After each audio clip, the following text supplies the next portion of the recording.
Iran, if you escalate this war, we're coming for you.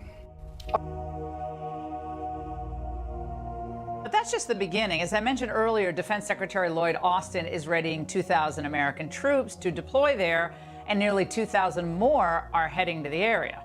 Now, that would represent a major escalation of the U.S.'s role, which means it's probably a good time for us to stop to think, how is this going to affect our national security interests in the United States? A guy who can't handle a few short stares insists that the U.S. can handle multiple wars. Are the wars in Israel and Ukraine more than the United States can take on at the same time? We're the United States of America, for God's sake. The most powerful nation in the history, not in the world, in the history of the world. The history of the world. We can take care of both of these and still maintain our overall international defense. Netanyahu nasıl teröristse Hamas da teröristmiş. Yazıklar olsun. As for the West, Erdogan said Western countries bear the biggest responsibility for the war in Gaza and issued a direct threat to his NATO allies. Size sesleniyorum. Siz yeniden bir hilal delesi mi estirmek istiyorsunuz? Siz yeniden bir hilal Haçlı mücadelesi mi estirmek istiyorsunuz? Eğer böyle bir gayretin içerisindeyseniz biliniz ki bu millet ölmedi. Bu millet dimdik ayakta ve yine aynı şekilde aynı kararlılıkla Libya'da neysek, Karabağ'da neysek bilesiniz ki Orta Doğu'da da oyuz. They don't see the world the same way. They don't see the region the same way. Help evangelical viewers understand what Netanyahu's thinking right now.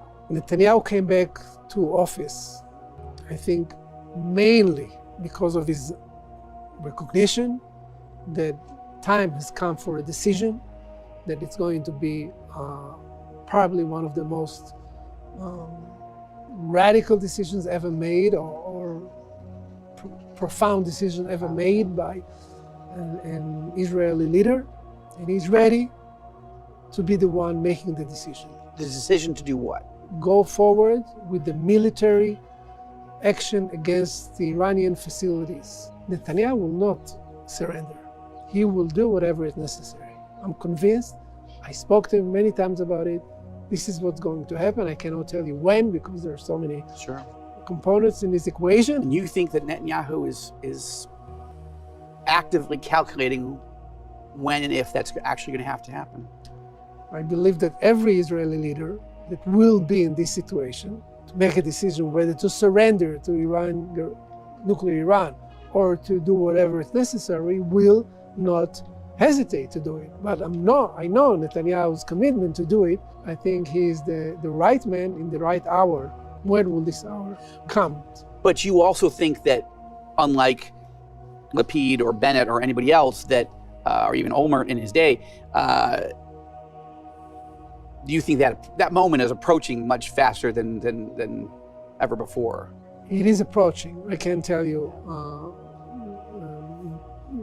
predict the future. No, but if the American administration, whether Biden or whoever, will tell Iran, look, we tried to reach an agreement, it's not working, you're stalling, you're playing with us, you're manipulating, you should know that we will not allow you to go forward. We will use our force to prevent it. So what did you just see?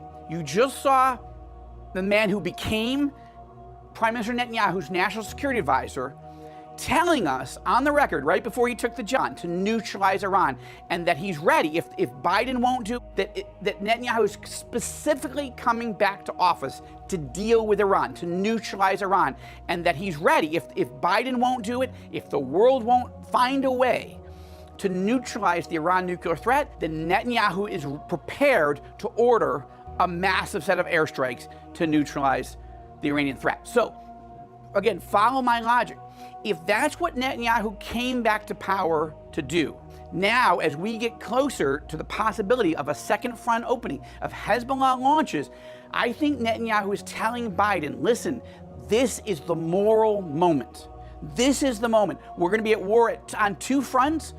We need to go take out the head of the snake. We need to cut it off. That risks a major regional war. But if you're going to be in a major regional war anyway on two fronts, I believe that Netanyahu thinks there's no way I'm going to let this moment pass. Every people that are, if my planes are in the air, if our young men and women are on the ground fighting for our survival, then we're going to also go take out the very people that are deciding to do this, funding this, arming, planning, training. We're going to go cut off the head of the snake. And that's the leadership and the nuclear program in Iran. I can't tell you that I have a source that says that. Nobody would say that. I'm talking about connecting the dots.